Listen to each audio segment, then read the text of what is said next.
तो hello student, स्वागत है आपका the BC student YouTube channel में। और आज हम लाए आपके लिए इन्वायरमेंटल स्टडीज का यूनिट 2 जिसका नाम है नेचुरल रिसोर्सेज। तो पिछली वीडियो में हमने इन्वायरमेंटल स्टडीज का यूनिट 1 देखा था जिसका नाम था the multi disciplinary nature of environmental studies.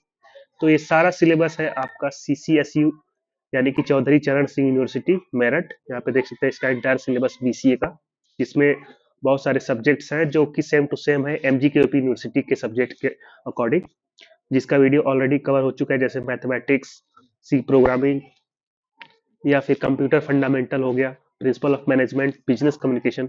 ये सारे सब्जेक्ट सेम टू सेम है MGKUP यूनिवर्सिटी के, जिसके वीडियोस ऑलरेडी कवर हो चुके हैं। और आज की इस वीडियो में हम लोग देखेंगे इन्वायरमेंटल स्टडीज का यूनिट 2 जिसका नाम है नेचुरल रिसोर्सेज। तो नेचुरल रिसोर्स का देख सकते हैं ये सिलेबस है। और नेक्स्ट वीडियो में हम लोग यूनिट 3 स्टार्ट करेंगे, इकोसिस्टम। तो चलिए आज की इस वीडियो को शुरू करते हैं बिना किसी टाइम पास के। Unit 2 natural resources. तो सबसे पहले समझते हैं रिसोर्स क्या होता है। रिसोर्स समझना बहुत जरूरी है। तो जो इस यूनिट का नाम है नेचुरल रिसोर्सेज, इसमें जो ये वर्ड है रिसोर्स, इसका मतलब ये है कि रिसोर्स हर एक वो चीज होती है जो कि हमारी जरूरतों को पूरा करने के लिए सक्षम होती है, यानी कि capable of fulfilling our needs, उसे हम रिसोर्स कहते हैं। तो यहाँ पे बात हो रही है नेचुरल रिसोर्स की, यानी कि वो ऐसी चीजें जो नेचर द्वारा हमें डायरेक्टली मिलती हैं उन्हें हम नेचुरल रिसोर्सेज कहते हैं। इंट्रोडक्शन में यहाँ पे आप देख सकते हैं, natural resources are materials and components that exist in nature. तो वही बात कही जा रही है, या ये मटेरियल या कंपोनेंट हो सकते हैं जो कि नेचर में एग्जिस्ट करते हैं and are essential for the survival of living beings, जो कि काफी एसेंशियल है, जरूरी है। सर्वाइवल यानी कि सर्वाइवल ऑफ लिविंग बींग, यानी कि लिविंग बींग के सर्वाइवल के लिए काफी ज्यादा जरूरी होते हैं ये नेचुरल रिसोर्सेस जो भी होते हैं, आगे हम पढ़ेंगे उसके बारे में। They are categorize into renewable and non renewable. तो जो नेचुरल रिसोर्सेस होते हैं इनको हमने दो भागों में बांटा है। एक तो पहला रिन्यूएबल और दूसरा नॉन रिन्यूएबल। तो वही बात यहाँ पे कही जा रही है, categorize into renewable and non renewable resources. Overuse, exploitation, and mismanagement of these resources have led to significant environmental challenges, emphasizing the need for sustainable practices। तो इसका मतलब है कि ओवर यूज, यानी कि इन रिसोर्स का तो हम यूज करते ही हैं, लेकिन ओवर यूज करने पे, एक्सप्लॉयटेशन करने पे, मिसमैनेजमेंट करने पे इन सारे रिसोर्सेज का सिग्निफिकेंट इन्वायरमेंटल चैलेंज, यानी कि इन्वायरमेंटल चैलेंजेस आते हैं इनकी वजह से, और हमें सस्टेनेबल प्रैक्टिस करने की जरूरत है इनसे बचने के लिए। emphasizing the need for sustainable practice। Sustainable के बारे में हम लोग आगे पढ़ेंगे। सस्टेनेबल का मतलब है कि इस प्रकार यूज करना रिसोर्सेस को कि ये कभी खत्म ना हो और टाइम टू टाइम बनते रहे, मतलब एग्जिस्ट क्या कहते हैं, एक्सटिंक्ट ना हो जाए, यानी कि लुप्त ना हो जाए, ऐसे यूज करें हम इनको। तो वही सस्टेनेबल प्रैक्टिस होती है। इसके बारे में हम लोग डिटेल में आगे पढ़ेंगे। तो ये था इंट्रोडक्शन नेचुरल रिसोर्सेज का।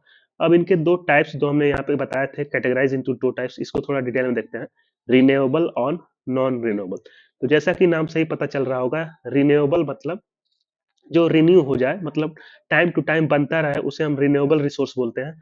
और जो टाइम टू टाइम नहीं बने, यानी कि ओवर यूज करने पे एक बार खत्म हो जाए तो फिर कभी ना बन पाए, उसे हम नॉन रिन्यूएबल रिसोर्स बोलते हैं। तो यहाँ पे आप देख सकते हैं रिन्यूएबल के लिए क्या लिखा गया है, resources that can be replenish naturally over time, यानी कि टाइम के साथ ये फिर से आ सकते हैं रिन्यूएबल रिसोर्सेज, मतलब कभी खत्म नहीं होंगे। जैसे जैसे एग्जांपल के तौर पे यहाँ पे देख सकते हैं सोलर एनर्जी। सोलर एनर्जी यानी कि सौर ऊर्जा कभी नहीं खत्म होगा। इससे हम लोग इलेक्ट्रिसिटी पावर जनरेशन के लिए काफी ज्यादा हेल्पफुल है सोलर एनर्जी। वैसे ही विंड एनर्जी, पवन ऊर्जा, ये भी कभी खत्म होने वाली चीज नहीं है। तो ये सारी चीजें रिन्यूएबल रिसोर्सेस आते हैं। जैसे वाटर भी हो गया, वाटर साइकिल चलती रहती है हमेशा। फॉरेस्ट हो गए, वाइल्ड लाइफ हो गई। लेकिन इनको भी सही तरीके से यूज करें तब भी, जैसे फॉरेस्ट ग्रो होते रहते हैं, लेकिन ऐसा फॉरेस्ट को ओवर ओवर एक्सप्लोटेशन कर दे हम लोग, ज्यादा अत्यधिक यूज जब इसका करेंगे, फॉरेस्ट पूरे काट देंगे, तो वो कभी वापस नहीं आ पाएंगे। लेकिन वही बात है कि सही तरीके से यूज करें तो ये सारी चीजें नेचुरली रिप्लेनिश होती रहेंगी, यानी कि आती रहेंगी ओवर टाइम। वाइल्ड लाइफ हो गया, ये सारी चीजें। अब बात करते हैं नॉन रिन्यूएबल रिसोर्सेज की। Resources that can exist in finite quantity and take millions of years to form. तो ऐसा नहीं है कि नॉन रिन्यूएबल रिसोर्स कभी बन ही नहीं पाते, बस इनको इतना ज्यादा टाइम लगता है, इतना ज्यादा बड़ा अमाउंट ऑफ टाइम लगता है बनने में फिर से, कि इसलिए इन्हें हम कहते हैं कि ये नॉन रिन्यूएबल रिसोर्स है। यहाँ पे देख सकते हैं मिलियंस ऑफ ईयर्स, 1 मिलियन में 10 लाख होता है, लेकिन ये मिलियंस है, मतलब कई लाखों साल टाइम लगता है इसको फिर से बनने के लिए। इसलिए हम इन्हें नॉन रिन्यूएबल रिसोर्स करते हैं। Resources that exist in finite quantity, और ये फाइनाइट क्वांटिटी में एग्जिस्ट करते हैं, ऐसा नहीं कि अनलिमिटेड है, फाइनाइट क्वांटिटी है इनकी, और टाइम भी बहुत ज्यादा लगता है इनको फिर से बनने में, रिन्यू होने में। तो ये नॉन रिन्यूएबल रिसोर्सेज कहलाते हैं। एग्जाम्पल के तौर पर देख सकते हैं यहाँ पे, फॉसिल फ्यूल में coal, oil, natural gas, minerals and metals. तो ये सारे एग्जाम्पल्स हैं नॉन रिन्यूएबल रिसोर्सेज के। ये सारे रिसोर्सेज हैं जिनका हम यूज करते हैं अपनी नीड्स को पूरा करने के लिए। कोल, ऑयल, पेट्रोलियम आप देख सकते हैं, जहाँ पे इसमें कोल देख सकते हैं सबसे ज्यादा यूज होता है इलेक्ट्रिसिटी जनरेशन के लिए।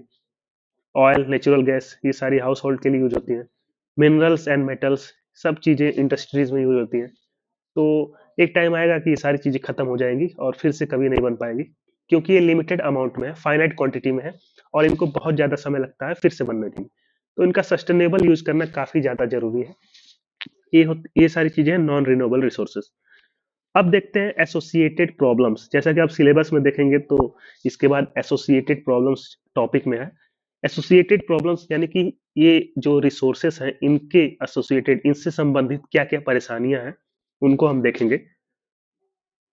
तो सबसे पहला पॉइंट यहाँ पे देखिए लिखा हुआ है कि over exploitation leads to resource depletion. तो ओवर एक्सप्लॉइटेशन का मतलब है कि अत्यधिक यूज करना। अत्यधिक यूज करने का मतलब बहुत ज्यादा यूज करना, जिससे रिसोर्स डिप्लीशन यानी कि खत्म होने की अ, संभावना होती है उससे।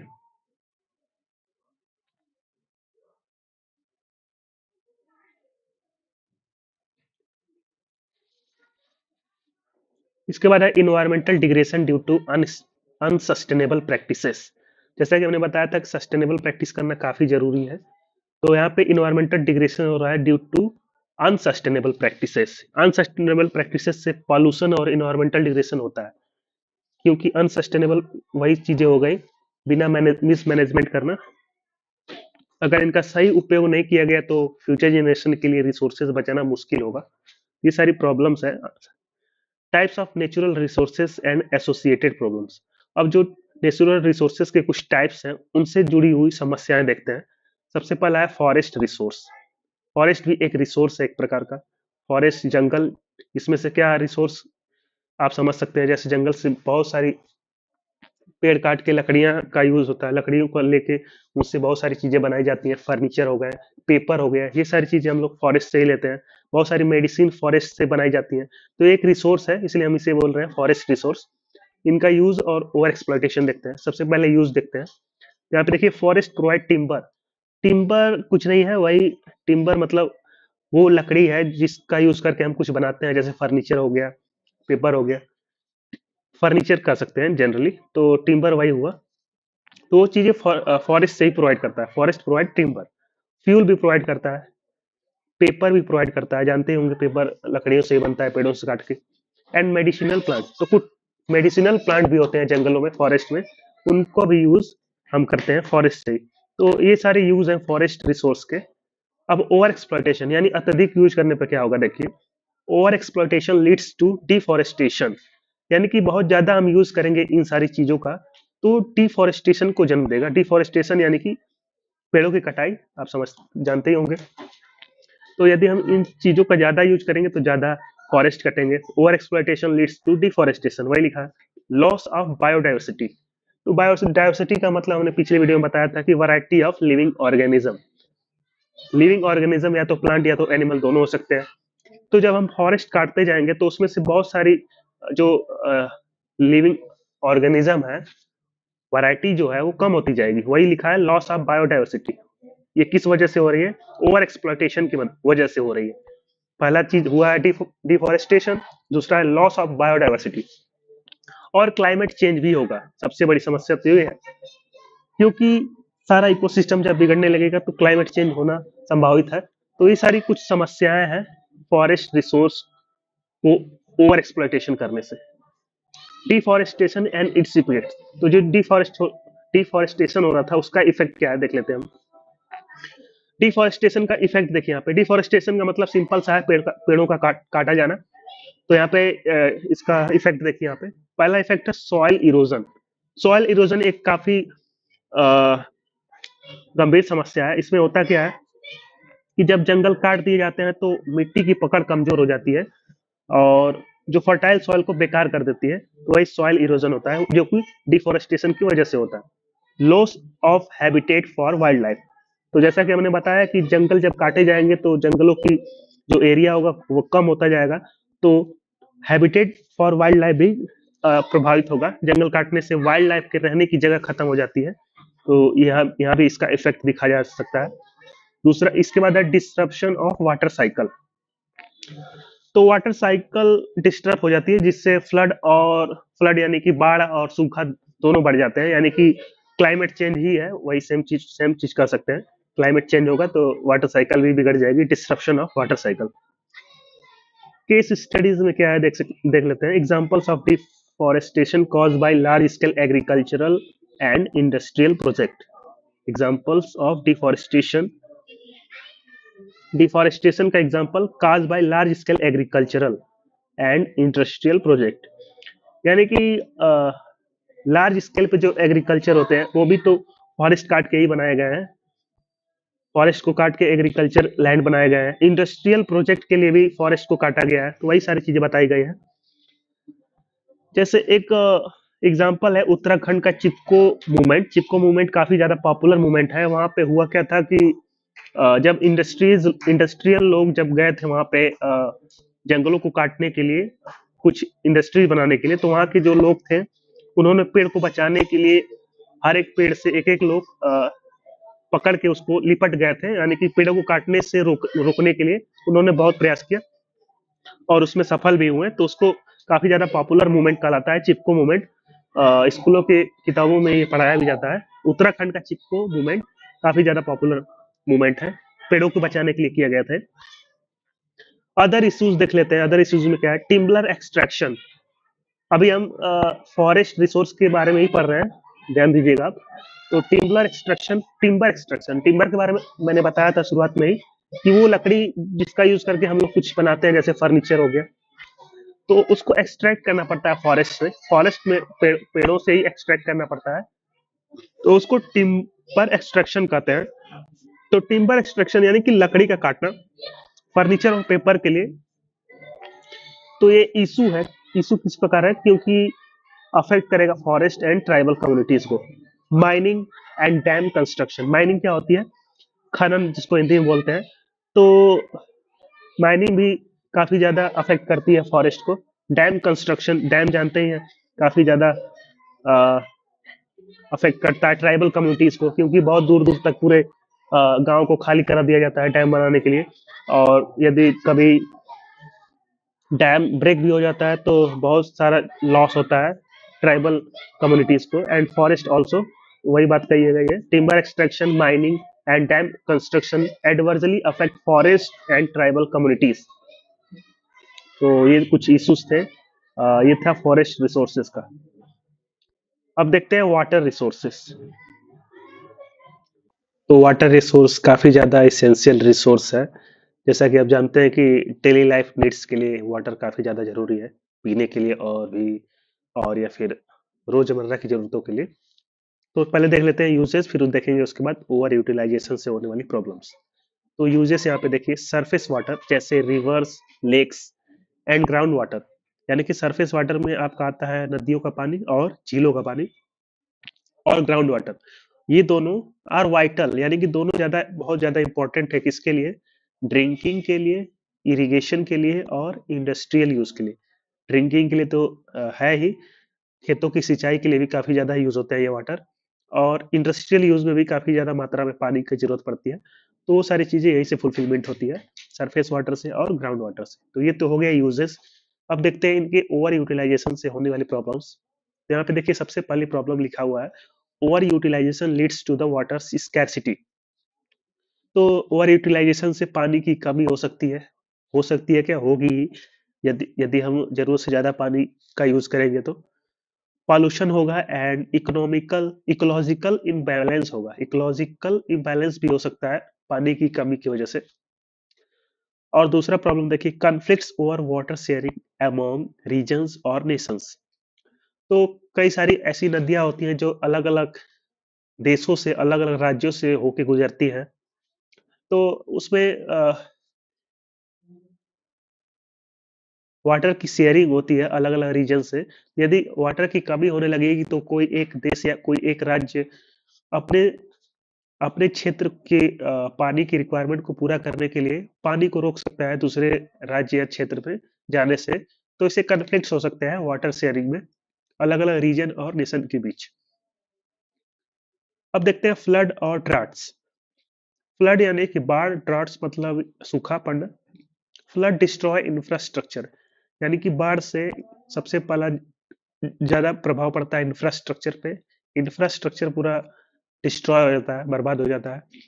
एंड डिस्प्लेस पॉपुलेशन, और पॉपुलेशन को डिस्प्लेस होना पड़ता है जब भी कहीं बाढ़ आती है। तो आपने न्यूज में देखा होगा, अक्सर बहुत सारे लोगों का घर डूब जाता है तो उन्हें दूसरी जगह जाना पड़ता है। तो फ्लड का ये सारे अफेक्शन है, इंफ्रास्ट्रक्चर को डिस्ट्रॉय करना और पॉपुलेशन को डिस्प्लेस करना। दूसरा है सूखा पड़ना। सूखा पड़ने से क्या होगा?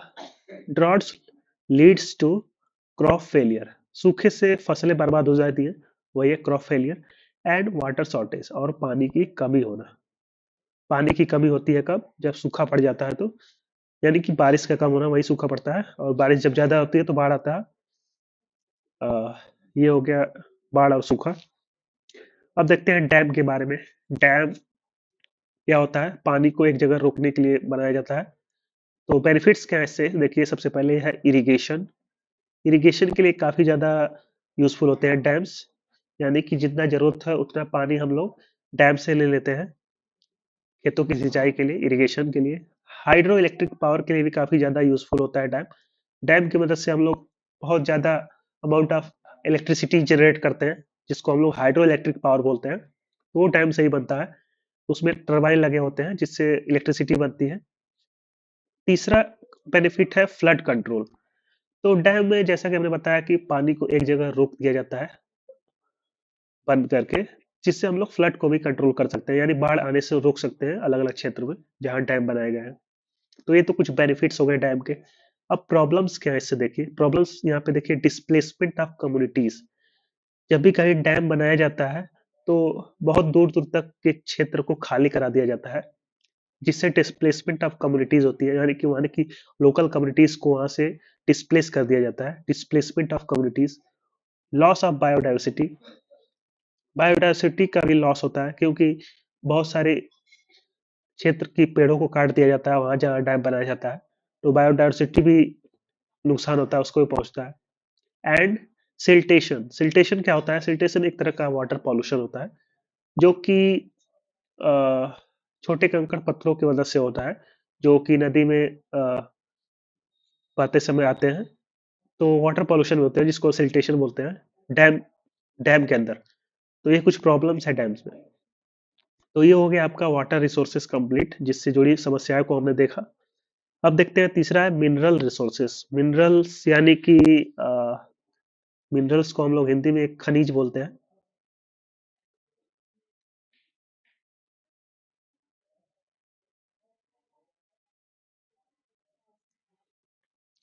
अब इसके यूजेस देखते हैं और एक्सप्लॉयटेशन भी देखेंगे। यूजेस क्या है इसके? Minerals are crucial for industries and manufacturing.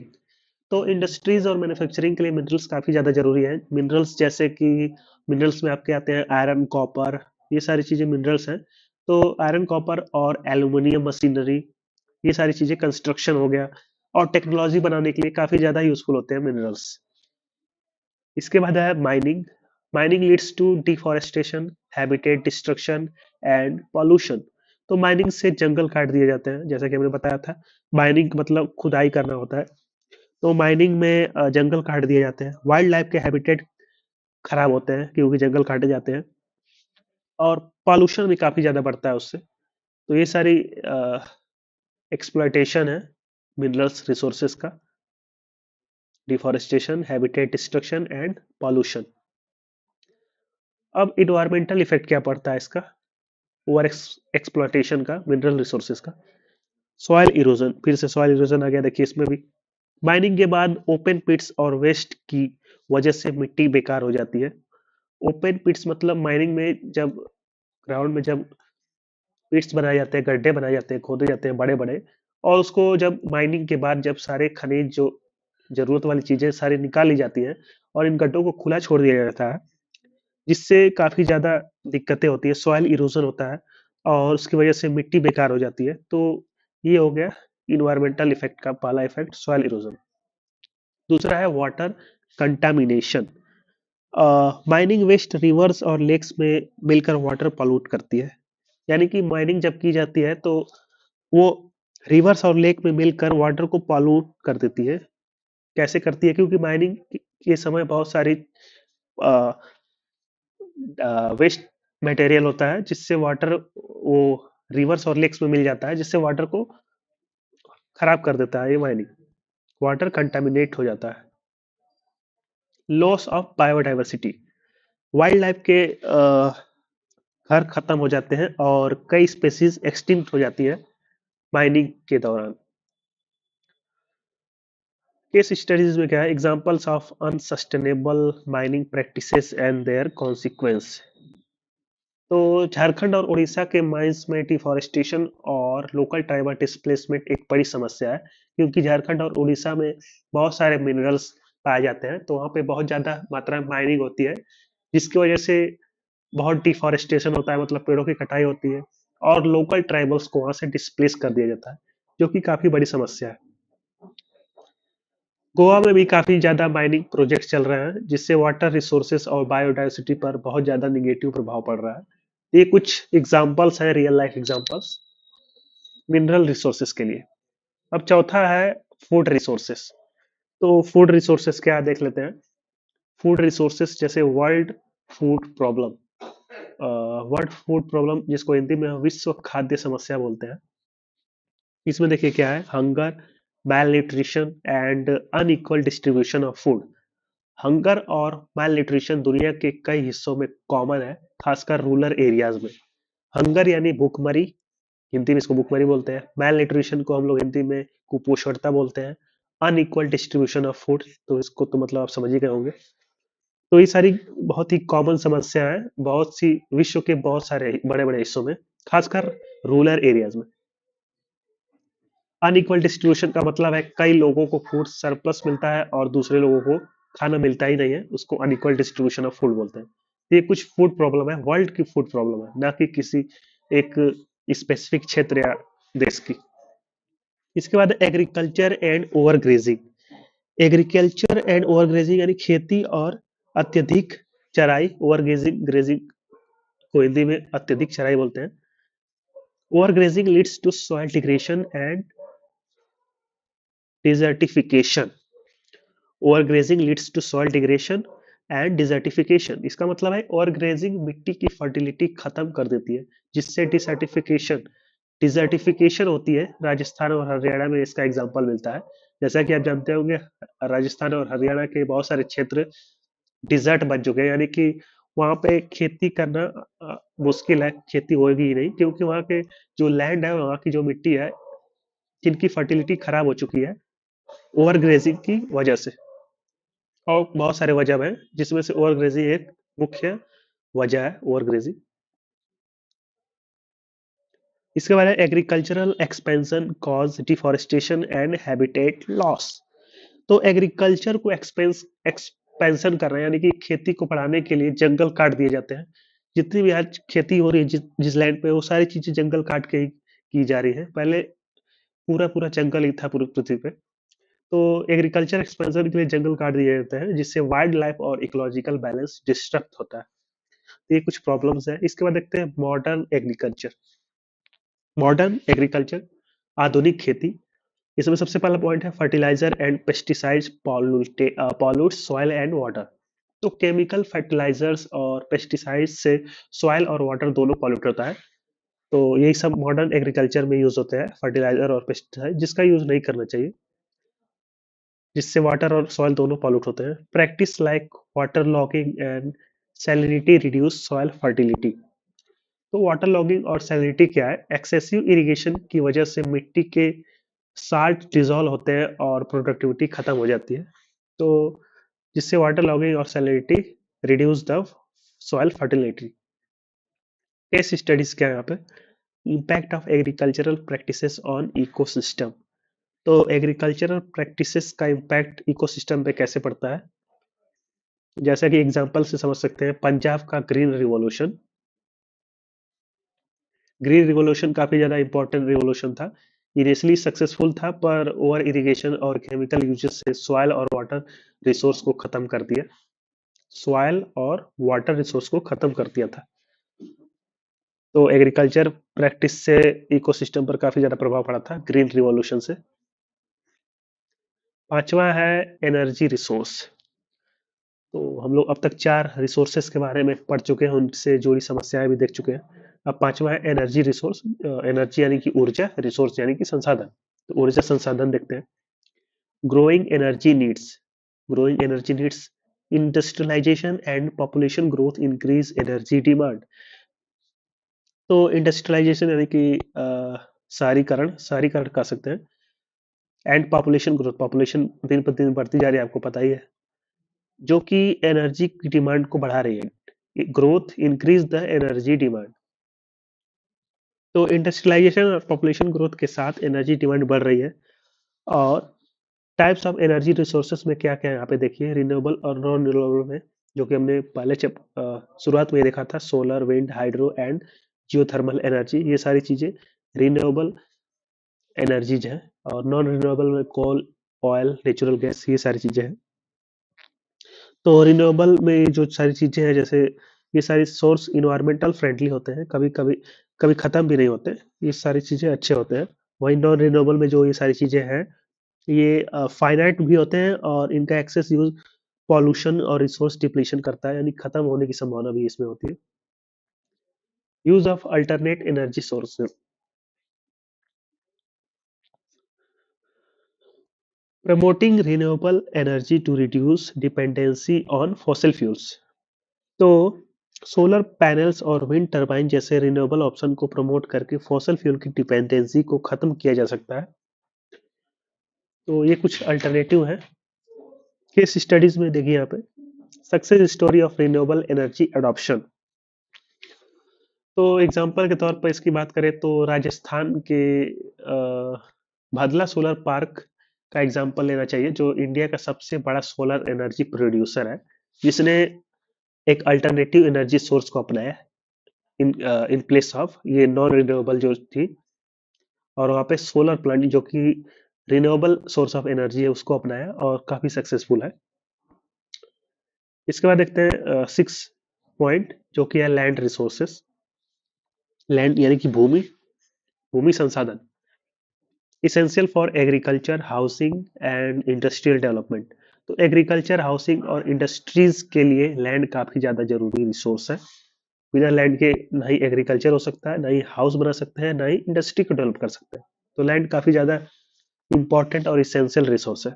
Problem क्या होती है इससे, land degradation due to deforestation, mining and urbanization. Mining, deforestation और अर्बनाइजेशन की वजह से लैंड की क्वांटिटी खत्म हो रही है, क्योंकि वो सारी जगहें माइनिंग, डिफॉरेस्टेशन और अर्बनाइजेशन में लग जा रही है। दूसरा है soil erosion, desertification and man induce landslides. Landslides, तो खेती के लिए एक्सेसिव लैंड यूज और डिफॉरेस्टेशन की वजह से डिसर्टिफिकेशन, डिजर्टिफिकेशन हो रही है, जो जैसे राजस्थान और गुजरात के कुछ एरियाज में है। और मैन इंक्लूडेड लैंडस्लाइड यानी कि इलीगल कंस्ट्रक्शन और माइनिंग लैंडस्लाइड को बढ़ावा देते हैं। ये सारी प्रॉब्लम्स है, लैंड रिसोर्स जो है उसकी समस्या है। अब आते हैं नेक्स्ट टॉपिक पे, जो कि है role of individual in conservation of natural resources. यानी कि नेचुरल रिसोर्स को बचाने में इंडिविजुअल यानी कि व्यक्ति की क्या भूमिका है वो देखते हैं।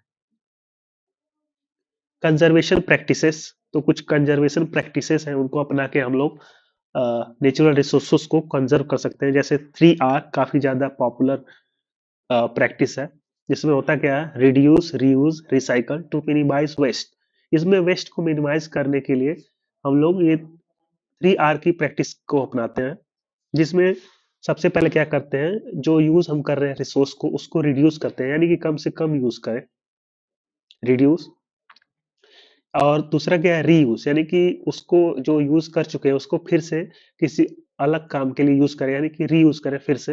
एंड रिसाइकल, और जो पॉसिबल हो तो उसे रिसाइकल कर दें फिर से। जैसे कि एग्जाम्पल के तौर पे हम ले सकते हैं, जैसे एग्जाम्पल के तौर पर बिस्लरी की 20 रुपए की पानी की बोतल जो लेते हैं हम लोग, इसको हम लोग कम से कम रिड्यूस करें यूज करना, क्योंकि प्लास्टिक की बोतल फेंकते हैं तो बहुत ज्यादा नेचुरल रिसोर्स को अफेक्ट प्रॉब्लम्स होती हैं, जैसे कि हमने अभी देखा है कितना पॉल्यूशन होता है। तो पहले तो रिड्यूस करना है, कम से कम पानी की बोतल का यूज करें, प्लास्टिक की बोतल का मतलब, फेंकते हैं उससे तो ज्यादा पॉल्यूशन होता है। रिड्यूस करने, रीयूज कैसे करें, रीयूज ऐसे कर सकते हैं कि इस प्लास्टिक की बोतल को फेंके ना, इसको हम यूज कर सकते हैं कुछ कुछ स्टोर करके रखने के लिए, या फिर पानी को भी फिर से स्टोर करने के रखने के लिए यूज कर सकते हैं। तो ये हो गया रीयूज। रिसाइकल, रिसाइकल भी होती है जो प्लास्टिक की बोतल होती है। अब तो बहुत सारे रेलवे स्टेशन पे बड़ी बड़ी मशीनें लगी रहती है, इसमें आप उसमें फेंक सकते हैं, रिसाइकल के लिए जाती है, तो रिसाइकल भी हो जाती है। तो इस प्रैक्टिस को यूज करके हम लोग वेस्ट को मिनिमाइज कर सकते हैं। Use water and energy efficiently, और वाटर और एनर्जी, इलेक्ट्रिसिटी को बेकार उपयोग अवॉइड करना, जैसे अननेसेसरी लाइट्स और टैप्स को बंद रखना, ये सारी चीजें काफी ज्यादा जरूरी है। कंजर्वेशन प्रैक्टिसेस है, यानी कि वाटर और एनर्जी को इफिशिएंट वे में यूज करना, बहुत ज्यादा पानी ना गिराना, एनर्जी यानी कि इलेक्ट्रिसिटी एनर्जी को, लाइट्स बल्ब जो अनयूजुअल लाइट्स बल्ब है उनको बंद करके रखना। अब देखते हैं एडवोकेसी। एडवोकेसी मतलब कि जागरूकता कर सकते हैं हिंदी में। इसमें सबसे पहला पॉइंट है promote awareness about environmental issues. तो इन्वायरमेंटल इश्यूज पर अवेयरनेस फैलाना, फ्रेंड्स और कम्युनिटी को इन्वायरमेंटल प्रॉब्लम के सोल्यूशन के बारे में बताना, ये सारी प्रैक्टिसेस हैं कंजर्वेशन करने के लिए नेचुरल रिसोर्सेज को। Promote awareness about environmental issue. दूसरा है participate in community based conservation program, और लोकल क्लीनिंग ड्राइव्स या ट्री प्लांटेशन प्रोग्राम में हिस्सा लेना। ये सारी चीजें काफी ज्यादा प्रमोट करती है इन्वायरमेंट को कंजर्व करने के लिए। Lifestyle changes, adopt sustainable habits such as using public transport and reducing plastic use. तो ये सारी चीजें काफी ज्यादा इंपॉर्टेंट है। पब्लिक ट्रांसपोर्ट का यूज करके आप हिस्सा बन सकते हैं नेचुरल रिसोर्स कंजर्वेशन के लिए। दूसरा क्या था, दूसरा था प्लास्टिक यूज, हाँ। तो सिंगल यूज प्लास्टिक को अवॉइड करना काफी ज्यादा जरूरी है, और इको फ्रेंडली प्रोडक्ट्स का यूज करें वहां पे। इसके बाद है इक्वेटेबल use of resources for sustainable lifestyle. इक्वेटेबल use of resources for sustainable lifestyle का मतलब क्या है? अ, चलिए इसके आगे देखते हैं। प्रिंसिपल्स, प्रिंसिपल क्या है इसका? Fair distribution of resources to ensure equality and sustainability, यानी कि नेचुरल रिसोर्सेज का ऐसे उपयोग करें जिससे सबको इक्वल बेनिफिट मिले और इन्वायरमेंट का बैलेंस भी बना रहे। इसकी स्ट्रेटेजी क्या है देखते हैं। सबसे पहला पॉइंट है support policies promoting sustainable resource management. तो ऑर्गेनिक फार्मिंग और क्रॉप रोटेशन जैसे मेथड्स का यूज करना चाहिए, और रिन्यूएबल एनर्जी सोर्सेस को अडॉप्ट करना चाहिए, जैसे घरों में सोलर पैनल्स लगाना, जो कि आजकल चल ही रहा है, घरों में सोलर पैनल्स लगी रहे। Encourage global cooperation to address shared environmental challenges. तो वर्ल्ड लेवल पर पॉलिसीज बनाकर कॉमन प्रॉब्लम का सॉल्यूशन ढूंढना, जैसे क्लाइमेट चेंज मिटिगेशन इफोर्ट्स, ये सारी चीजें। एग्जांपल यहाँ पे देख सकते हैं, sustainable farming practices and green energy solution. तो इसका एग्जांपल देखें तो केरला के फार्मर्स जो है उनका इंटीग्रेटेड फार्मिंग मॉडल जो सस्टेनेबल एग्रीकल्चर को प्रमोट करता है, काफी ज्यादा अच्छा है। और जम्मू कश्मीर के लद्दाख के आइस टपास, आइस स्टपास जो मेल्टिंग ग्लेशियर का पानी स्टोर करके ड्रिंकिंग और इरिगेशन के लिए यूज करते हैं, वो भी काफी ज्यादा गुड प्रैक्टिस है। तो यहाँ पे ये चैप्टर कंप्लीट होता है आपका, जो था नेचुरल रिसोर्सेज के ऊपर, जिसमें हमने बहुत सारे नेचुरल रिसोर्स के बारे में देखा। जैसे सबसे पहले हमने देखा कि इसको दो पार्ट में डिवाइड किया गया है, रिन्यूएबल और नॉन रिन्यूएबल। फिर उसके बाद डिटेल में हर एक रिसोर्स को हम लोग डिटेल में देखा और उसकी एसोसिएटेड प्रॉब्लम देखा, जैसे फॉरेस्ट रिसोर्स। उसके बाद देखा हमने वाटर रिसोर्स, मिनरल रिसोर्स और फूड रिसोर्स, और लास्ट था एनर्जी रिसोर्स। फिर इसके बाद था लैंड रिसोर्स। तो यहाँ पे कंप्लीट होता है चैप्टर। उम्मीद है आपको ये पूरा वीडियो समझ में आया होगा। तो मिलते हैं नेक्स्ट वीडियो में। नेक्स्ट वीडियो में हम लोग देखेंगे नेक्स्ट चैप्टर यूनिट 3।